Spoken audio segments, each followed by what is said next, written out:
নমস্কাৰ মই বাস্তু কনসালটেন্ট অৰ্পণ দত্ত বহুত ইউটিউবত আৰু ভিডিঅ'ত মই দেখা পাওঁ যে ৰঙা লাইট লগাব লাগে ৰেড বাল্ব জ্বলাবলৈ কয়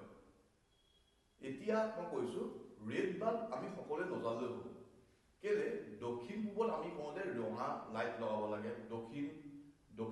পূব আৰু দক্ষিণ তিনিটা দিশ আছে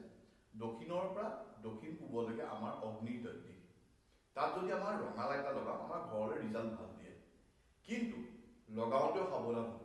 কাৰণ অলৰেডি আমাৰ দক্ষিণ পূব বা দক্ষিণলৈ আমাৰ ঘৰত অগ্নিৰ দিশ তাত আমাৰ অগ্নিটো এক্টিভেট হৈ থাকে বুলি আমি ভাবো সেইকাৰণে তাত যদি আমি এডিশ্যনেল আৰু এটা ৰঙা লাইট এড কৰি দিওঁ তেতিয়া ঘৰত অগ্নিটো বাঢ়ি যোৱাৰ চান্সটো বাঢ়ি যায় যদি অগ্নি বাঢ়ি যায় তেতিয়াও কেতিয়াবা মানুহে দুখ পাব পাৰে বা